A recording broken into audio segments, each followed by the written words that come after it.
Warahmatullahi wabarakatuh.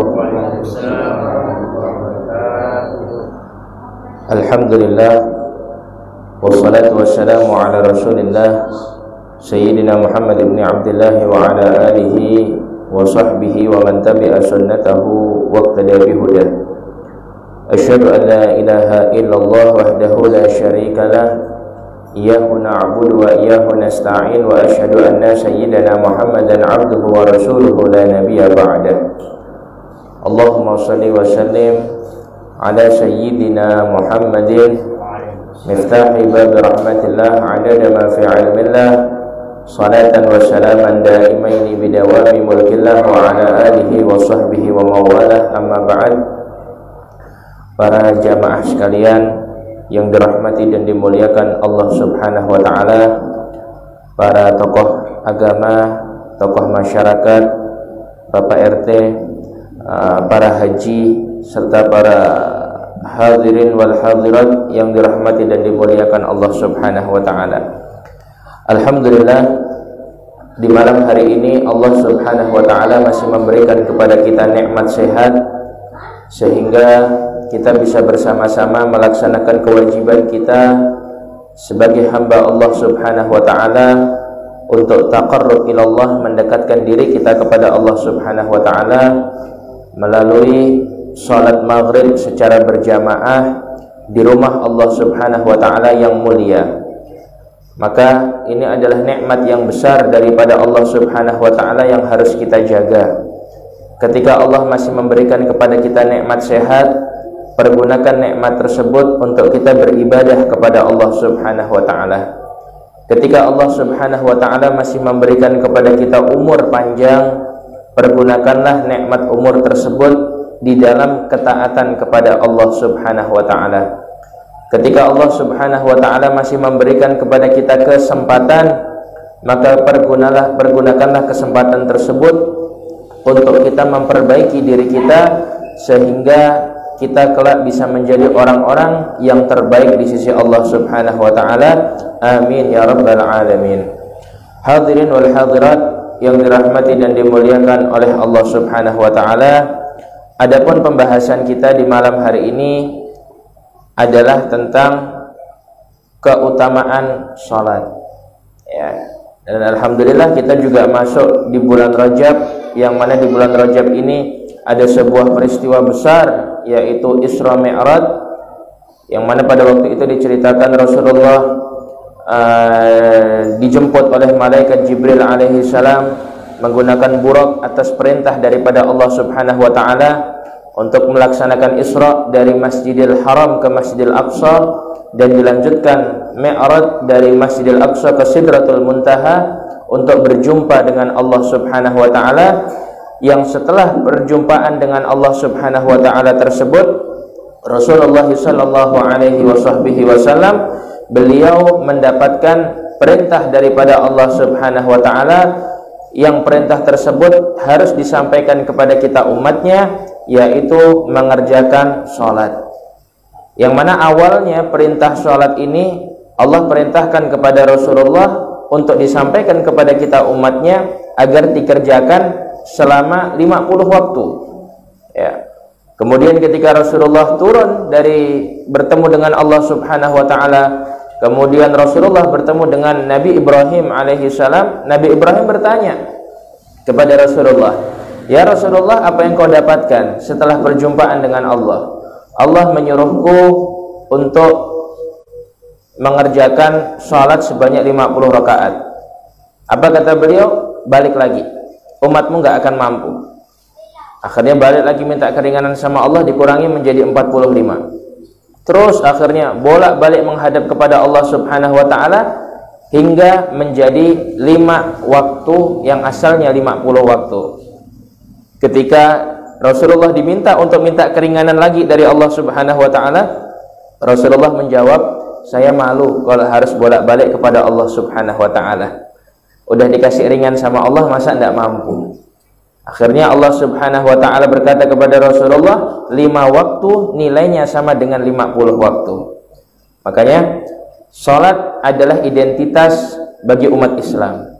Salat adalah identitas bagi orang-orang yang beriman kepada Allah Subhanahu wa taala. Karena salat ini terambil dari kata-kata silah yang artinya hubungan. Ya. Salat terambil dari kata-kata silah yang artinya hubungan. Secara makna, salat itu artinya hubungan antara seorang hamba kepada Allah Subhanahu wa taala. Artinya apa? Orang yang senantiasa mengerjakan salat berarti hubungannya sama Allah tidak putus. Ya. Hubungannya bagus berarti sama Allah. Orang kalau hubungannya sama Allah itu sudah bagus, maka yang lainnya juga akan bagus. Tetapi kalau hubungannya dengan Allah Subhanahu wa taala sudah tidak bagus, dalam tanda kutip dia senantiasa meninggalkan salat, maka urusan-urusan yang lain juga akan susah rasanya. Ya, makanya di sini di malam hari ini kita akan bersama-sama mengupas tentang keutamaan salat. Di sini dikatakan anna salata imaduddin, bahwasanya salat itu adalah tiangnya agama atau pondasinya agama. Ibarat sebuah rumah.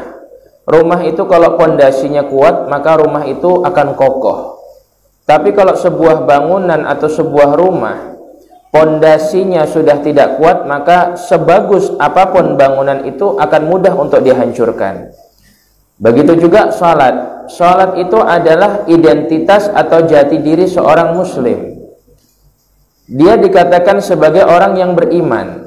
Dia dikatakan sebagai orang yang taat apabila dia bisa menjaga salatnya.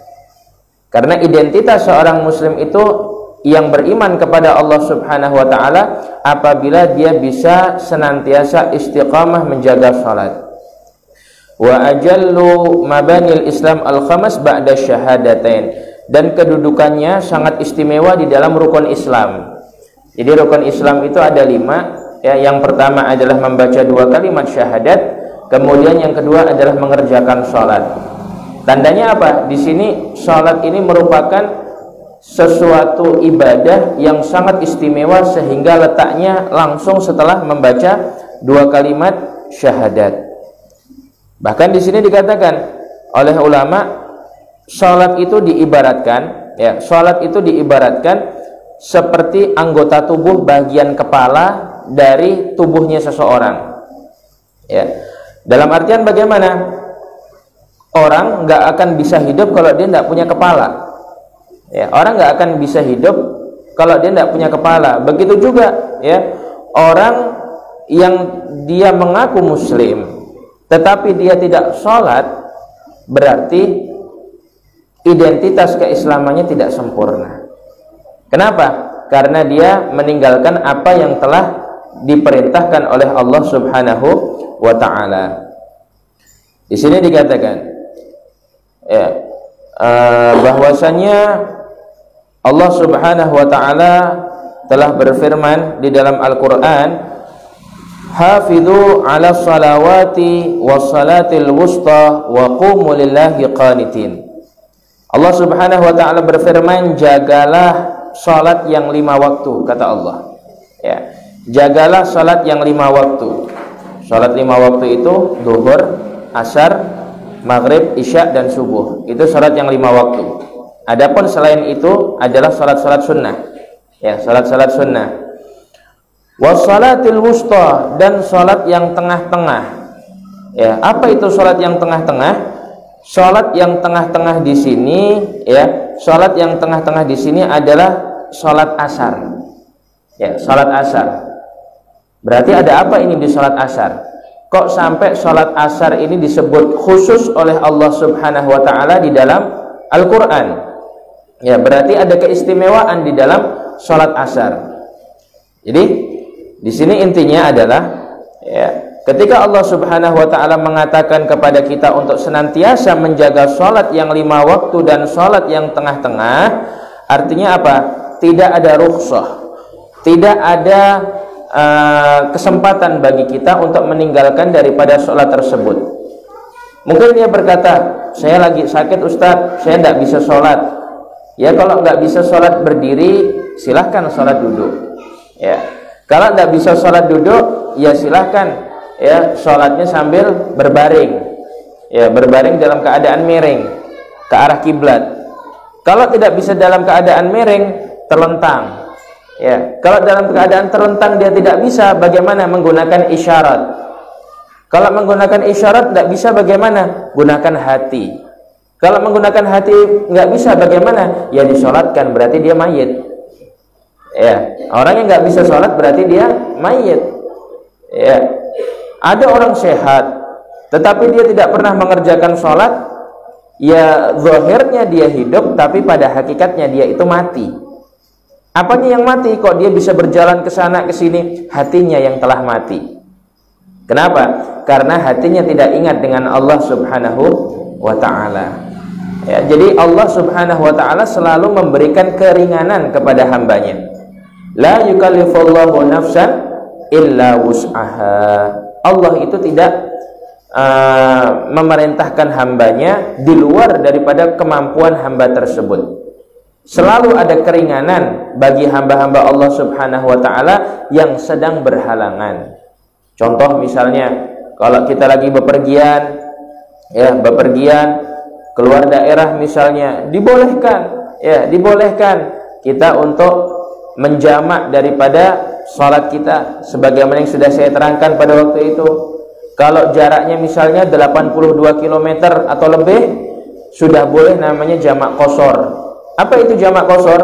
Jamak qashar itu menjamak sholat ya, yang tadinya 4 menjadi 2. Contoh misalnya isya 4, tapi karena dia jamak qashar, ya dia kerjakan sholat maghrib 3 rakaat, kemudian dia berdiri lagi, dia kerjakan sholat isya 2 rakaat. Kalau zuhur sama asar bagaimana? Zuhur sama asar begitu juga. Kalau dia kenanya jamak qashar, berarti zuhurnya 2 rakaat, kemudian asarnya 2 rakaat dalam satu waktu. Ya. Subuh bagaimana? Subuh tetap 2 rakaat. Ya, nggak bisa kita mau qashar atau maghrib ya jadi 2 rakaat, subuh jadi 1 rakaat, nggak bisa. Karena bilangannya sudah seperti itu. Ya. Selalu ada keringanan. Kemudian dikatakan di sini ya, wassalatul wusta, dan salat yang tengah-tengah yaitu salat asar. Kenapa kok salat asar ini sangat istimewa? Salat asar ini sangat luar biasa. Bahkan dalam sebuah riwayat itu ya, ada 2 salat yang sangat diistimewakan oleh Rasulullah Shallallahu alaihi wasallam. Ya, yang jangan sampai kita meninggalkan daripada 2 salat ini. Ya.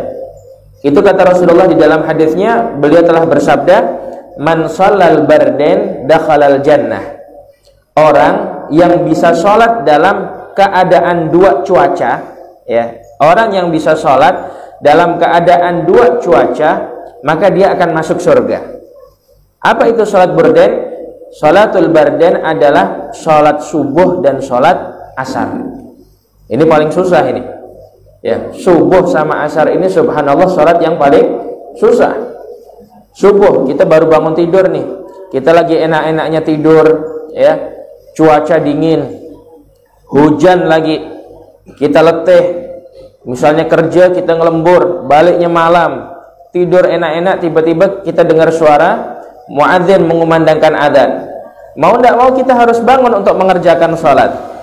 Kalau kita bisa melawan daripada malas tersebut, insya Allah kita menjadi orang ahli surga. Ya, makanya di sini ulama memberikan tips. Ya, bahkan Rasulullah juga memberikan tips atau resep kepada kita bagaimana agar bangun subuh itu semangat. Ya, bagaimana agar bangun subuh itu semangat. Yang pertama di sini dikatakan, ya, dikatakan apabila kita ingin bangun subuhnya enak, atau kita misalnya ingin bangun waktu tahajud misalnya, saya pengen bangun jam 3 atau saya pengen bangun setengah 3, maka sebelum tidur hendaklah kita berwudu. Ya, kalau kita pengen bangun di waktu yang kita inginkan, sebelum tidur kita wudu. Setelah kita berwudu, kemudian usahakan sebelum tidur kita sholat witir.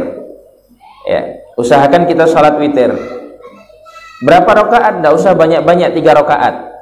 Sholat witir itu paling sedikit 1 rakaat, paling banyak 11 rakaat. Ya, tapi kita ambil yang 3. yang umum biasa kita kerjakan.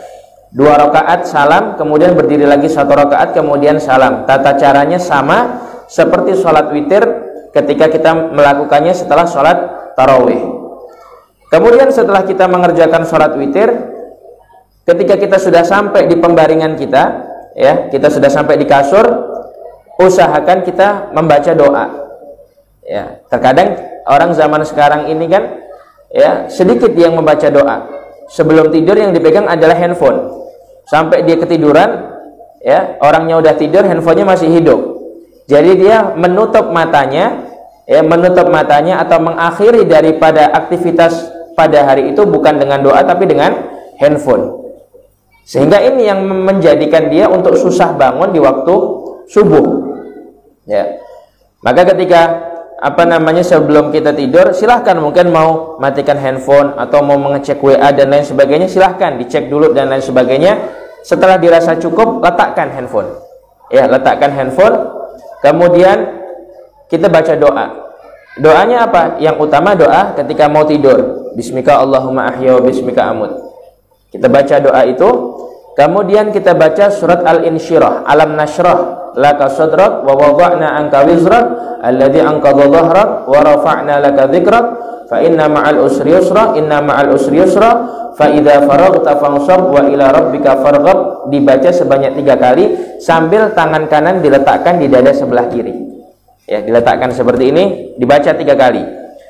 Ketika setelah 3 kali membaca surat Alam Nashrah tadi, kemudian kita niatkan, ya Allah, saya pengen bangun jam segini. Ya Allah, saya pengen tahajud. Insya Allah di jam yang kita inginkan, kita akan tersadar. Tiba-tiba kita kaget dan kita terbangun. Tapi kalau kita sudah kaget, kemudian kita terbangun, langsung kita bangun. Jangan tidur lagi. Terkadang penyakitnya kita ini, begitu kita sadar di waktu malam, kita nengok jam. Belum, masih jam 2. Nantilah setengah 3 tahajudnya.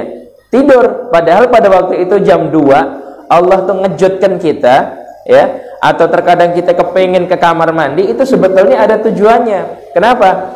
Secara tidak langsung Allah mengatakan, ayo bangun, ini loh waktunya tahajud. Cuman kita ini kadang tidak sadar, ya. Kita bangun, kita ke kamar mandi, ya, habis dari kamar mandi kita ke kamar lagi, kita langsung tidur. Atau kita bangun nengok, oh masih jam 2, telah setengah 3. Ya, tidur setengah 3, tahu-tahu apa? Adzan subuh sudah. Kelewat lagi untuk mengerjakan sholat tahajud. Ya, maka begitu terkejut bangun, tengok, oh jam 2, oh setengah 3, langsung bangun. Ya, langsung bangun. Ya, biasa kalau mau bangun itu kan kita lemah. Ya, mau bangun itu kita lemah. Ya, maka bagaimana caranya? Ya, dan kenapa kita lemah ketika kita bangun tidur? Karena pada waktu itu setan itu sedang mengelilingi kita. Ya, setan itu sedang mengelilingi kita, buat kita ini untuk malas. Ya, agar kita malas bangun tidur. Makanya kadang kalau kita bangun tidur kan rasanya malas banget. Apalagi kita tidurnya ini sedikit, tidurnya itu kurang, malas rasanya mau bangun. Maka ya, obatnya bagaimana? Ketika kita sudah membukakan mata kita, ya, sebelum kita bangun daripada kasur kita ucapkan atau kita baca doa bangun tidur. Alhamdulillahilladzi ahyana ba'dama amatana wa ilaihin nusyur. Atau mungkin kalau kita nggak hafal boleh pakai bahasa Indonesia. Alhamdulillah ya Allah, Engkau telah menakdirkan aku untuk bangun dari tidur setelah Engkau menidurkan saya. Bangun. Itu terlepas satu ikatan dari setan. Karena ketika kita tidur, ya, setan itu mengikat kita, ya, mengikat kita dengan 3 ikatan. Ketika kita membaca doa tersebut, inhalla al-uqdatul ula, terlepas ikatan yang pertama. Masih sisa 2 ikatan ini. Ya, masih sisa 2 ikatan. Kemudian ketika kita bangun tidur, kemudian kita langsung turun dari kasur kita berjalan ke kamar mandi. Kemudian kita ambil air wudhu, inhalla uqdatut tsaniyah. Hilang ikatan yang ketiga. Terlepas ikatan setan yang ketiga. Ya, jadi agak segar. Makanya orang kalau sudah kena air, ya, apalagi kena air wudhu, segar kita. Bayangkan, sebelum kita kena wudhu sama setelah kita kena air wudhu, itu kan beda. Kenapa? Karena di dalam wudhu tadi itu ada barokah. Ya, di dalam wudhu tadi itu ada keberkahan yang sangat luar biasa, yang efeknya akan memberikan semangat bagi diri kita. Ya, hilang mulai rasa ngantuknya. Tapi masih ada satu ikatan. Bagaimana cara menghilangkannya? Setelah selesai wudhu dan lain sebagainya, kita berpakaian yang rapi, kemudian kita sholat. Ya, kita sholat tahajud. Begitu kita sholat, Allahu Akbar, Subhanallah, hilang semua ikatan setan tadi. Fa asbaha nasyatan, dan akhirnya kita menjadi semangat. Ya, kita menjadi semangat. Ya. Jadi itu, ya, agar terbebas daripada rantai ikatan setan. Barulah kita mengerjakan sholat subuh. Ya, makanya sholat subuh ini dikatakan sholat yang paling berat. Ya, sholat yang paling berat karena letaknya di waktu pagi. Bahkan dikatakan orang yang mengerjakan sholat subuh itu mendapatkan doa khusus dari Rasulullah. Apa doanya? Allahumma barik ummati fi bukuriha. Ya Allah, berkahilah umatku yang mau sholat di waktu subuh. Ya, Allahumma barik ummati fi bukuriha. Ya Allah, berkahilah umatku yang mau sholat di waktu subuh. Artinya apa? Kalau kita sholat subuh, bangun untuk sholat subuh, apalagi berjamaah bersama-sama, itu subhanallah mendapatkan doa yang istimewa dari Rasulullah. Orang kalau subuhnya sudah bagus, ya, orang itu mau dilihat bagus atau tidaknya dilihat dari subuhnya. Kalau subuhnya dia sudah bangun untuk mengerjakan sholat subuh, apalagi diawali dengan tahajud, maka insya Allah pekerjaan pada hari itu semuanya akan lancar. Urusan dia akan lancar, tidak ada yang sulit. Kenapa? Karena dapat doanya Nabi. Didoakan sama Rasulullah, Allahumma barik ummati fi bukuriha. Doanya Nabi, tembus langsung doanya Rasulullah. Ya, itu sholat subuh, keistimewaan sholat subuh. Wah, dikatakan lagi bahwasanya sholat subuh itu adalah lijalbir rezeki, untuk memudahkan rezeki. Banyak orang rezekinya mampet, itu kenapa? Karena dia susah untuk bangun mengerjakan sholat subuh. Ya. Dia tidak bisa bangun untuk mengerjakan sholat subuh, rezekinya akan mampet, rezekinya akan susah untuk memperolehnya. Makanya dulu orang tua kita terdahulu itu, mereka kalau sudah masuk waktu subuh, apa yang terjadi? Mereka bangunkan satu rumah, istrinya dibangunkan, anak-anaknya dibangunkan, pembantunya yang kerja di rumah juga dibangunkan, dan siapapun yang ada di rumahnya dibangunkan. Untuk apa? Untuk mengerjakan daripada sholat subuh. Ya, karena orang kalau sudah bisa mengerjakan sholat subuh, rezekinya itu akan lancar. Karena di waktu subuh itu ada namanya malaikat. Ya, ada satu malaikat yang ditugaskan khusus oleh Allah Subhanahu Wa Taala untuk mencatat daripada orang-orang yang sholat di waktu subuh. Sehingga apa yang terjadi?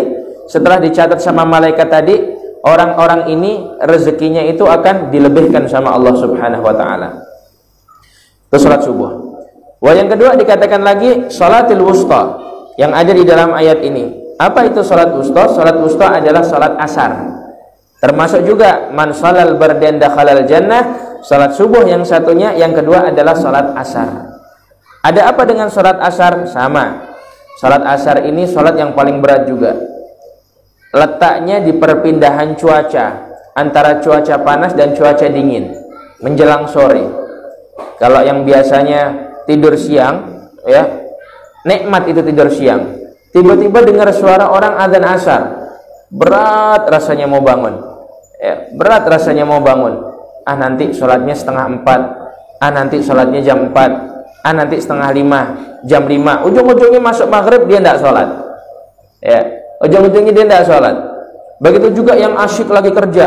Ya, dia lagi kerja ini dan lain sebagainya, dengar suara adzan, Allahu Akbar, Allahu Akbar. Dia lihat, nanti Padahal bisa dia meluangkan waktunya sebentar untuk mengerjakan sholat, bisa. Palinglah sholat ini kan tidak lama.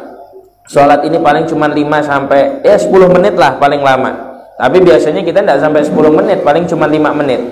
Ya, meluangkan waktunya untuk sholat dia nggak bisa. Akhirnya apa? Diulur. Kecuali kalau memang kita tidak sempat karena betul-betul sibuk di kantor kita atau di pekerjaan kita, itu tidak masalah. Tapi kalau kita bisa meluangkan waktu untuk sholat, maka luangkan waktu untuk sholat. Karena asar ini fadilahnya sangat luar biasa. Di antara yang menyebabkan asar ini menjadi waktu yang istimewa itu apa? Di zaman Rasulullah dulu ada namanya sholatul khauf. Apa itu sholat khauf? Sholat khauf itu sholat dalam keadaan bahaya. Sholat khauf itu sholat dalam keadaan peperangan.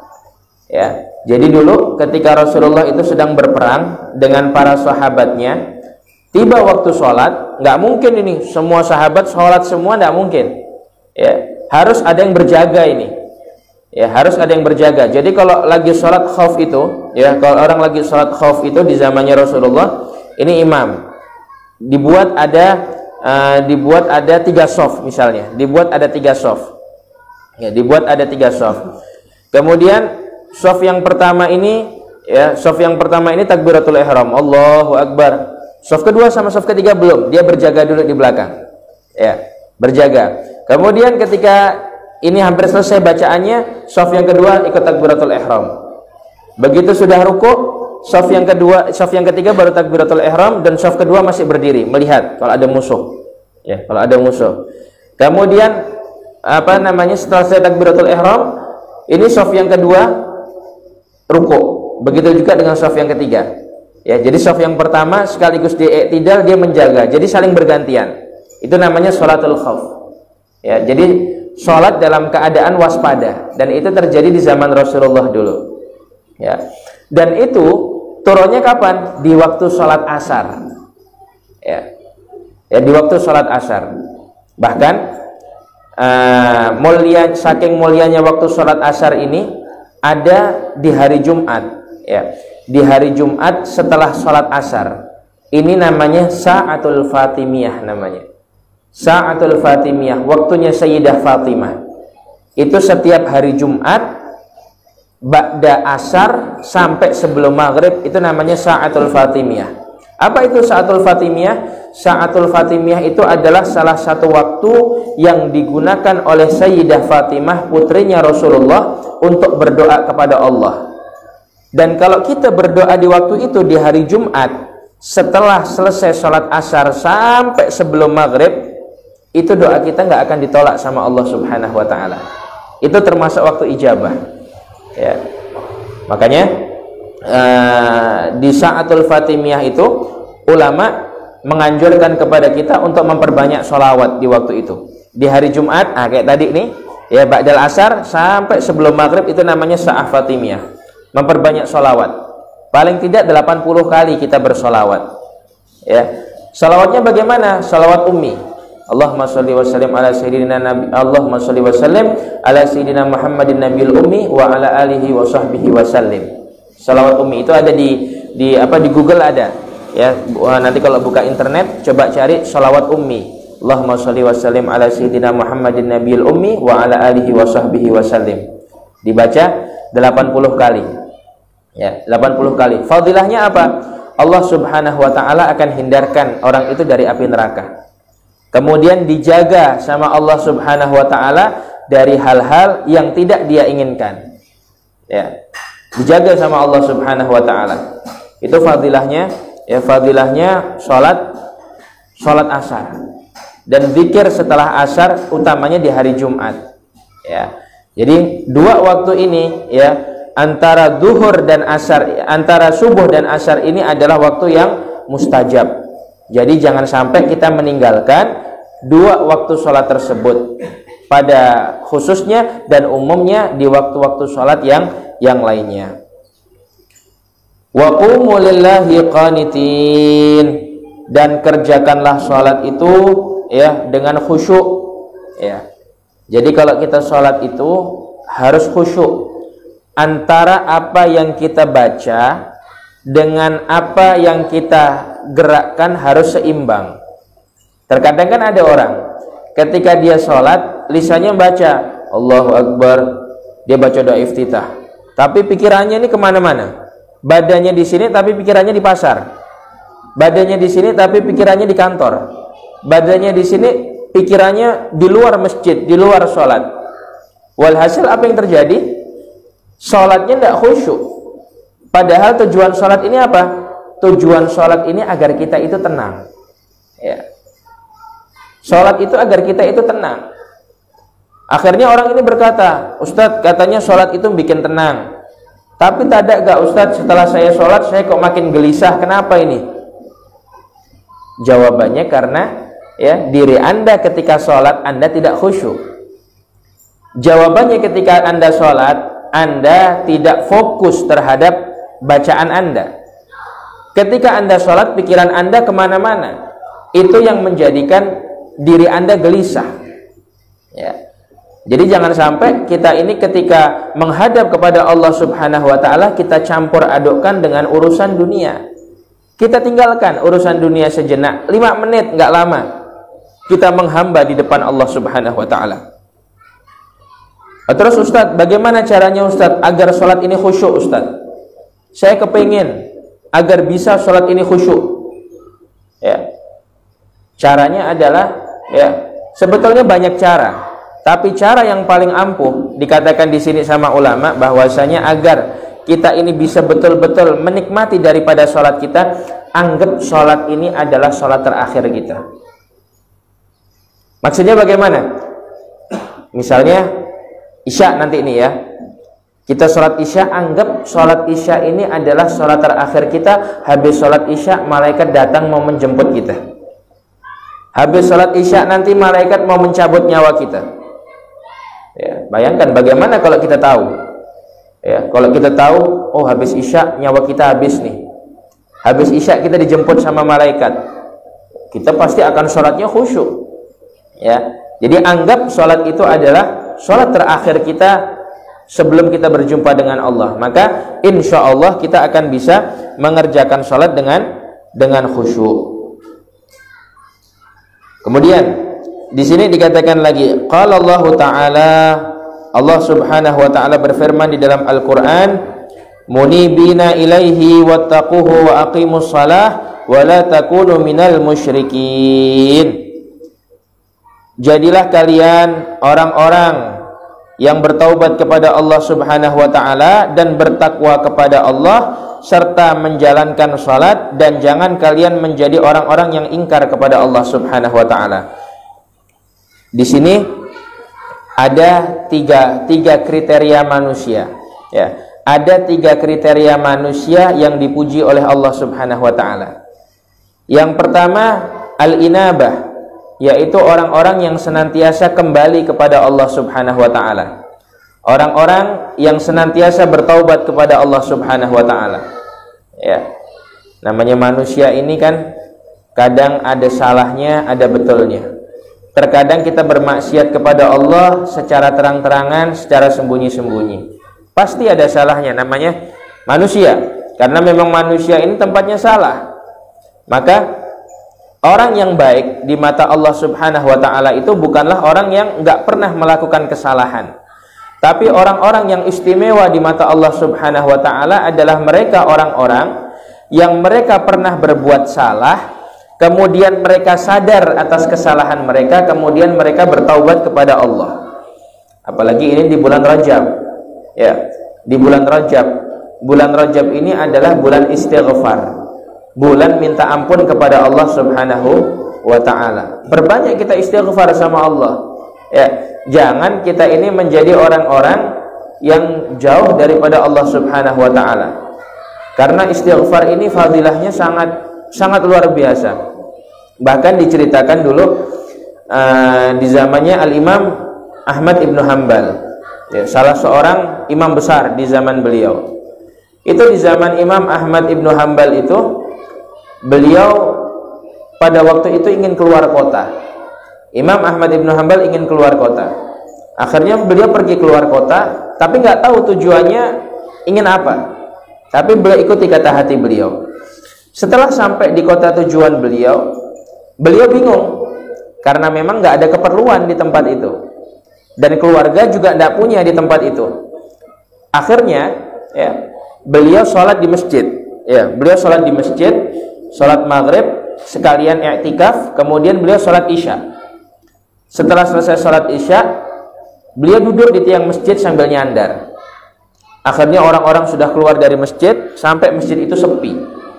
Terakhir takmir masjid, mau ngunci masjid ini, beliau diaga akhirnya. Assalamualaikum, waalaikumsalam. Ini takmir nggak tahu kalau itu Imam Ahmad ibnu Hanbal, ya. Dan akhirnya dijawab sama Imam Ahmad ibnu Hanbal, waalaikumsalam. Ditanya sama takmir masjid tadi, Anda dari mana? Oh, saya dari daerah seberang jauh di sana. Terus tujuan Anda mau kemana? Saya mau ke kota ini. Ada keluarga? Nggak ada, katanya. Terus Anda bermalam di mana? Nggak tahu, saya mau bermalam di mana. Mungkin saya akan iktikaf di masjid, katanya. Oh jangan, ya. Anda sudah tua, Anda sudah sepuh. Ini udaranya dingin, katanya. Di masjid ini kalau malam dingin. Kalau begitu, kalau tidak keberatan, silahkan Anda menginap di rumah saya saja, kata si takmir masjid tadi ini. Ya sudah kalau begitu, diajak ke rumahnya. Habis dia ngunci masjid, kemudian dia balik ke rumah. Sampai di rumah takmir masjid tadi itu, Imam Ahmad ibnu Hanbal dikasih makanan, kemudian dikasih minuman hangat. Ya, dikasih minuman hangat, ya karena ini tamu, ya dihormatin akhirnya. Dan orang takmir masjid tadi ini belum tahu kalau tamunya itu adalah Imam Ahmad ibnu Hanbal. Akhirnya si takmir masjid tadi ini pamit. Kebetulan dia ini penjual kue, ya penjual kue. Jadi di rumahnya itu ada toko kue. Akhirnya dia ke tempat kerjanya di depan rumahnya sambil dia bikin adonan kue. Ketika Imam Ahmad ibnu Hanbal lagi duduk dan orang tadi itu lagi ngaduk adonan kue tadi, dilihat mulut orang itu nggak berhenti terus, komat kami terus mulutnya itu, ya. Dan dilihatnya juga dari masjid tadi, ketika jalan mulut orang itu komat kami terus, ya. Mulutnya seolah-olah berbicara, tapi nggak tahu, nggak kedengaran suaranya apa. Dipanggil sama Imam Ahmad ibnu Hanbal. Anak muda, kesini sebentar, katanya. Iya, katanya. Saya lihat mulutmu dari tadi itu komat kami terus. Apa yang kau baca, katanya. Dijawab, aku baca istighfar, katanya. Berapa banyak setiap hari kau baca istighfar? Wah, kalau itu nggak saya hitung. 1000 mungkin lebih, katanya. Setiap hari, setiap hari. Sudah berapa lama? Sekitar 5-6 tahunan, katanya. Apa yang kau dapatkan dari istighfarmu? Dijawab, tidaklah aku ingin sesuatu di hatiku, aku pengen ini, pengen itu, kecuali Allah wujudkan. Kecuali Allah kirim orang-orang yang akan memberikan sesuatu tersebut kepada diriku. Kalau aku pengen sesuatu, mudah rasanya bagiku. Kecuali satu, katanya. Apa itu? Sudah sejak lama aku ingin ketemu dengan seorang ulama besar yang namanya Imam Ahmad ibnu Hanbal, katanya. Kaget ini Imam Ahmad ibnu Hanbal. Subhanallah. Dipeluk langsung pemuda tadi, langsung, ya. Imam Ahmad ibnu Hanbal berkata, "Ana Ahmad ibnu Hanbal, aku Ahmad ibnu Hanbal." Kaget pemuda tadi. Dicium langsung tangannya Imam Ahmad ibnu Hanbal. Akhirnya kata Imam Ahmad ibnu Hanbal, ternyata, ya, yang menggiring hatiku untuk datang ke kota ini atas petunjuk dari Allah Subhanahu wa taala adalah istighfarmu. Subhanallah. Kemudian lain cerita lagi, ada dulu di kota Syam, Syria. Cerita ini kurang lebih sekitar 50 tahun atau sekitar 70 tahun yang lalu. Di kota Syria, ya, ada seorang dokter terkenal dulu namanya Dr. Hisham. Dr. Hisham ini adalah salah satu dokter terbaik ahli tulang. Pada waktu itu Dr. Hisham, beliau ini mendapatkan undangan untuk seminar pada waktu itu di Amerika. Ya. Akhirnya beliau berangkat. Beliau berangkat, akomodasi semua sudah disiapkan sama panitia. Nggak lama, ketika itu pesawat yang beliau tumpangi tiba-tiba harus mendarat darurat di salah satu bandara pada waktu itu. Setelah dicek, ternyata apa? Ada salah satu bahagian mesin pesawat itu yang rusak dan tidak mungkin untuk diperbaiki karena suku cadang pesawat di bandara itu tidak ada, karena itu adalah bandara kecil dan harus menunggu besok dari bandara, menunggu teknisi dari bandara besar. Bingung ini akhirnya Dr. Hisham ini saya harus seminar ini, tapi keadaan seperti ini. Akhirnya Dr. Hisham tadi bertanya kepada orang-orang yang di sekitar, ada bandara lain enggak di sini? Enggak ada. Bandara cuma ini aja bandara. Oh, kalau begitu kota di mana? Oh, kota dari sini sekitar 2 kilo katanya. Akhirnya udah, dia minta antar sama satu orang, dia jalan akhirnya di kota tersebut. Begitu dia sampai, dia cari nih tempat telepon umum. Ya, karena dulu belum ada handphone. Ya, cari tempat telepon umum di mana. Dia tidak ketemu tempat telepon umum. Akhirnya dia ngelihat rumah penduduk ini lama-lama makin habis. Yang tadinya rame, tiba-tiba langsung nggak ada rumah di situ. Berhentilah dia di salah satu rumah, rumahnya itu sudah rusak rumahnya itu. Dia turun dari rumah itu, diketuk rumah itu, Assalamualaikum. Sampai 3 kali akhirnya baru dibuka, Waalaikumsalam. Yang buka tadi orang udah tua, nenek-nenek yang buka kan. Akhirnya ditanya, wahai ibu, boleh saya pinjam telepon katanya. Ibu itu langsung senyum, maaf katanya, saya ini orang tidak mampu, saya ini orang yang tidak punya, jangankan telepon, untuk makan sehari-hari saja susah. Oh maaf kalau begitu. Ditanya, Anda ini siapa? Saya ini datang dari jauh, cuman saya ini kehabisan perbekalan, kemudian saya tidak punya tempat untuk menginap katanya, saya bingung harus kemana. Ya sudah, kalau Anda tidak keberatan, silahkan, boleh Anda menginap di rumah saya, kemudian saya punya sedikit makanan untuk mengganjal perut. Akhirnya sampai di rumah wanita tersebut, makan akhirnya, dikasih makan, walaupun sederhana, dimakan akhirnya sama Dr. Hisham. Tidak lama, ketika Dr. Hisham itu lagi makan, tiba-tiba Dr. Hisham ini melihat, ya, di depan tempat duduk nenek tadi ada anak kecil lagi terbaring. Ya, anak kecil lagi terbaring. Akhirnya Dr. Hisham nanya sama nenek tersebut, ibu ini siapa? Oh ini cucu saya katanya. Kenapa cucunya kok dalam keadaan seperti ini? Apakah dia sakit? Iya dia sakit. Orang tuanya mana? Orang tuanya sudah meninggal. Sakit apa? Pengkapuran tulang katanya. Ya, tulangnya lemah dari semenjak lahir dan dia hanya bisa di tempat tidur seperti ini. Kenapa kok nggak diobatin? Gimana saya mau ngobatin? Biayanya besar.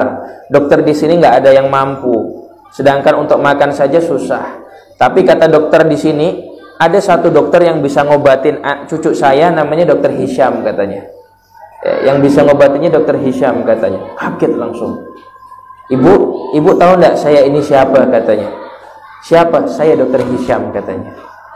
Kaget, subhanallah katanya kan. Ternyata setelah ngobrol-ngobrol sama ibu itu, semenjak cucunya sakit tadi itu, dia selalu mendawamkan istighfar. Terus dia beristighfar kepada Allah Subhanahu wa taala. Akhirnya apa? Allah Subhanahu wa taala bukakan kemudahan bagi ibu tersebut. Tidak usah ibu itu yang pergi ke Dokter Hisham, dokternya yang dikirim sama Allah ke rumah akhirnya. Itu keistimewaan orang-orang yang senantiasa bertaubat kepada Allah Subhanahu wa taala. Ya. Dan masih banyak yang lain lagi, insya Allah kita akan teruskan di pertemuan kita minggu depan. Semoga bermanfaat. Allah Subhanahu wa taala berikan kemudahan kepada kita. Allah Subhanahu wa taala jadikan kita orang-orang yang istiqamah mengerjakan salat, yang senantiasa taat kepada Allah Subhanahu wa taala. Allah berkahi kehidupan kita, dan Allah Subhanahu wa taala berikan kepada kita semua apa yang kita inginkan, kebahagiaan dunia akhirat, keselamatan dunia akhirat. Amin ya rabbal alamin. Rabbana atina fid dunya hasanah wa fil akhirati hasanah wa qina adzabannar. Walhamdulillahi rabbil alamin. Kurang lebihnya mohon maaf. Wallahul muwaffiq ila aqwamit thoriq. Assalamualaikum warahmatullahi wabarakatuh.